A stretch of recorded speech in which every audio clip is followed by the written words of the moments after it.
Holding forceps, তারপর তোমার towel clip, tissue forceps, achari forceps, তারপর সিজার, টুথ ফোরসেপ, তারপর প্লেন ফোরসেপ, বিপি হ্যান্ডেল 3, 4 আর needle holder.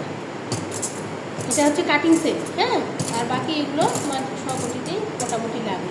Intestinal ফ্লাম, reverse detector, Morris detector, আর হচ্ছে তোমার সাকার নজর, কিডনি গেলিফোর, ঠিক আছে।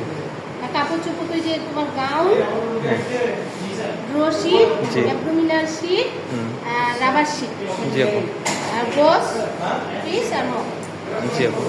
এখন আপনারা অনেকেই কমেন্ট করতে পারেন যে হচ্ছে যে ইনস্ট্রুমেন্টগুলো দেখা দিল এগুলো তো পরিষ্কার না, অপরিষ্কার। আসলে সবগুলোই স্টেরিলাইজ করা, একদম সব কিছু দিয়ে অটোক্ল্যাভে স্টেরিলাইজ করা হয়েছে। যা যা স্টেরিলাইজ করা দরকার, যেসব প্রসিডিউর মেনটেন করা দরকার সব কিছু মেনটেন করার পরে কিন্তু সেগুলো ট্রেতে রেডি করা হয়েছে। তাছাড়া আপুর হাতে গ্লোভস ছিল না, এই কারণেই আপুর হাতে যে একটা লিফটার ছিল সেটা দিয়ে তিনি সেখানে টাচ করতেছিলেন, সেগুলো দিয়ে কিন্তু তিনি দেখা দিচ্ছিলেন। এই জন্যই আপুর হাতে গ্লোভস ছিল না। আর গ্লোভস না থাকলেও সেখানে গ্লোভসের দরকার নেই, যেহেতু তিনি হাত দিয়ে নাড়তেছে না, লিফটার দিয়ে অ্যাটাচমেন্ট ছিল সেগুলোর। তো ভিডিওটা ভালো লাগলে যদি হেল্পফুল মনে হয় তাহলে অবশ্যই সবাইকে ফলো করতে হবে। ভালো থাকবেন। আসসালামু আলাইকুম।